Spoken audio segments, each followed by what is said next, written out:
उठा उठा दिवाळी आली, कुरकुरीत चिवडा, खुसखुशीत चकली, बुंदीचा मोतीचूर लाडू खायची येळ झाली. अहो टेबलावर पसरलेला ह्यो ताजा ताजा बुंदीचा मोतीचूर लाडू फक्त हितच नाही तर अमेरिकेला पण पाठवला जातोय.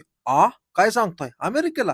होय होय अमेरिकेला. तासगाव मधलं 34 वर्षापासून कार्यरत असलेलं कालगावकर मंगल कार्यालय हे फक्त कार्यक्रमासाठीच नाही तर दिवाळीला मिळणाऱ्या फराळासाठी पण फेमस आहे. खास करून इथल्या मोतीचूर लाडवासाठी. इथं तुम्हाला जर जायचं असेल ना तर पहिला भारती महाविद्यालयापासून थोडंसं पुढे जायचं आहे रस्ता धरून.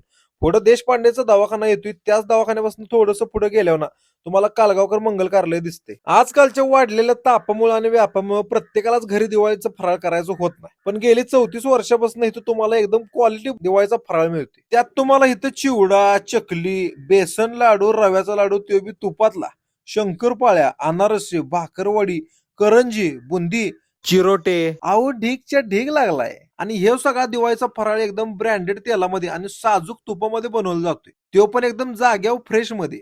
अहो दिवाळी चालू व्हायच्या अगोदरच माझ्या पुढे फराळाचं ताट आलं. आता ह्यातलं काय सगळंच सरायचं नाही. मग खाल्ला मी ह्यांचा चिवडा, तो बी एकदम कुरकुरीत. मग खाल्ली ह्यांची चकली, ती बी एकदम खुसखुशीत. अमेरिकेला जाणारा ह्यो खाल्ला मी बुंदीचा मोतीचूर लाडू. हे खाल्ल्यावर तुम्ही म्हणणार ह्याचं नाव मी कुठं कुठं काढू. वा वा वा वा. पण तुपातला ह्यो रव्याचा लाडू खाल्ल्यावर माझं एकच म्हणणं आहे, ह्यो पण लाडू अमेरिकेला पोहोचला पाहिजे. अहो शेवट क्वालिटी आहे. माझ्या आवडीचा बेसन लाडू पण खाल्ला, तो बी तुपातला. खाल्ल्यावर तोंडात इरगाळलाच पाहिजे. टॉप हो. इथल्या दिवाळीचा फराळ म्हणला तर नादच करायचा नाही. म्हणून तर मी पिशवी भरून घेऊन चाललोय. पण इथली क्वालिटी बघितल्यावर 100% तुम्ही पण डबा भरून घेऊन जाणार. हे मात्र खरं आहे.